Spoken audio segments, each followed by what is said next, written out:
This is part 3 of my series of stop motion animation. Today we talk about the films of stop motion of the work of Tim Burton, a filmmaker known for dark, morbid tales of people and characters and creatures who are outcasts, misunderstood, feel distant from the world. But Tim Burton films also have a lot of heart, okay? And so the first film we are going to talk about is actually, while it was a story made by Tim Burton, he came up with the story, he produced the film, and that is The Nightmare Before Christmas. For those that do not know, The Nightmare Before Christmas was actually not directed by Tim Burton. It was directed by Henry Selick, who has a very similar style as Tim Burton, which is the reason they chose him. The reason why Tim Burton did not direct the film was because he was directing Batman Returns. However, I'm including this on the Tim Burton section because The Nightmare Before Christmas is still a very Tim Burton film. Out of all of the films on this list, The Nightmare Before Christmas is probably the most popular and the most well-known. And it's, over the years, it's gained cult status, and you go into Hot Topic and they've got shirts and all sorts of different paraphernalia on The Nightmare Before Christmas. It's become this big thing, okay? But for me, the story's a little bit different because I was very young when the film came out in theaters. I did not get to see it in theaters. In fact, when it first came out, I saw the trailers and I was like, this looks so stupid. I don't want to see this. And it wasn't until it came out on video and I got a chance to see it and I'm like, you know what? I'll give it a try. And as soon as I saw it, I fell in love with it. I love The Nightmare Before Christmas. I can watch the movie any time of the year, whether Christmas, Halloween, Easter. I was going to say Thanksgiving, but you know what? I can watch it at Easter because it's just a fun film. Okay, so for those that do not know, it's the story of Jack, who lives in the land of Halloween. You've got a different land for each holiday, and this is where the holidays are created. And Jack doesn't feel like, oh, I'm tired of Halloween year after year and year. I want something new. He discovers Christmas Town. He falls in love with Christmas. He wants to have a part in Christmas, and chaos ensues because Halloween and Christmas do not mix. And this is just, it's a fun film. Overall, the characters are great, the songs are great. The Nightmare Before Christmas, a classic through and through. I fully support the cult status of The Nightmare Before Christmas. Love it, love it, love it. Okay? Now the next films on this list are directed by Tim Burton, starting with Corpse Bride. Okay?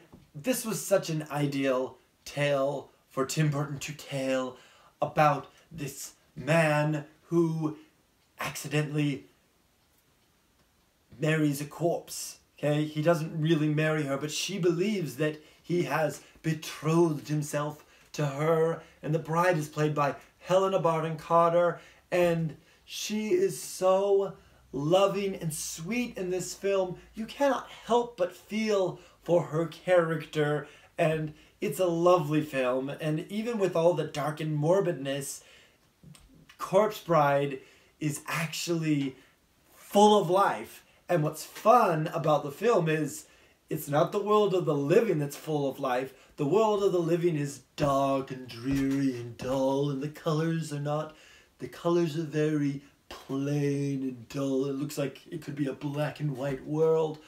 Whereas the land of the dead is vibrant and full of life, and the people are having so much fun. And I think that's a great concept and really well achieved So yes, The Corpse Bride, definitely worth seeing. Love Corpse Bride. Then Tim Burton returned to an earlier film of his called Frankenweenie. Okay, Frankenweenie was one of the first films, it may have even been the first films that Tim Burton shot, and it's about the story of this boy who loses his dog, and he goes out and he brings his dog back to life, via style of Frankenstein. Okay, in fact, his name actually is Victor. His name is Victor Frankenstein. Why not? You know what? It's a silly little tale. Why not? But it's also a tale full of heart.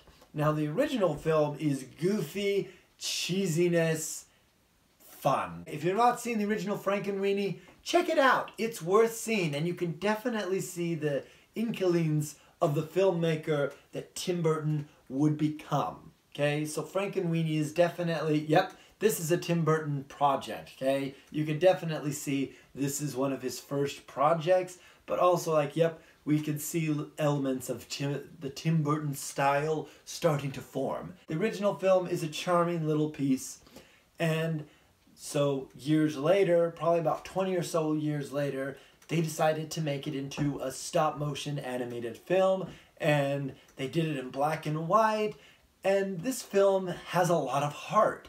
It's so sweet, and the character of Sparky, the dog, I actually think that they put more personality with Sparky than the actual dog from the original Frankenweenie film. Not that the original dog wasn't good, he was really fun to watch, but they really gave this dog so much personality, and those are the scenes that I love the best in this film. Now, it may take a little bit of time to grow on you, because in all honesty, the first time I saw this film in theaters, I didn't know what to think. I'm like, well, I love the original film, but it wasn't what I expected this film to be. And then I ended up buying the film. I'm like, you know what, I might watch it again. So I bought it. I'm so glad I did. I tend to revisit it every year, and the more I watch it, the more I love it. So if it doesn't catch on to you in the first watch, give it a second or third try. You may be surprised. And this is actually a film that I call my post-Halloween film. I usually watch it after Halloween is over, where I'm kind of like, I've watched all these Halloween films and the Halloween season is dying down, but I kind of want to watch one more Halloween type film, and this one seems to fit the bill really well. Frankenweenie, it's a fun time. I love Frankenweenie. I am hoping that Tim Burton visits stop motion more in the future, because it really is a good fit for him, okay? He's also done a lot of stop motion in some of his live action films. Not so much anymore with digital animation. I wish he would give some stop motion in some of his live action films. I think he's a filmmaker that could get away with it, using stop motion in a live action film these days.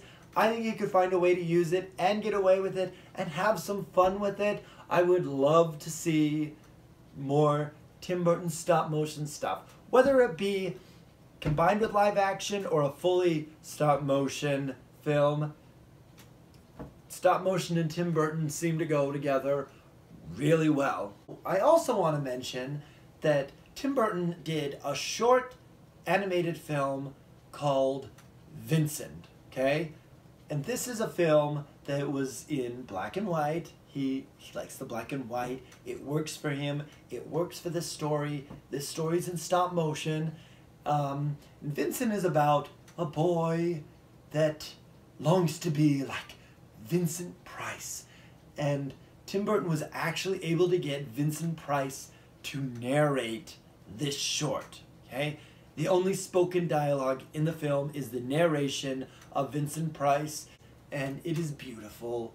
It's kind of a sad tale by the end. I won't tell you why it's sad. You'll just have to watch it.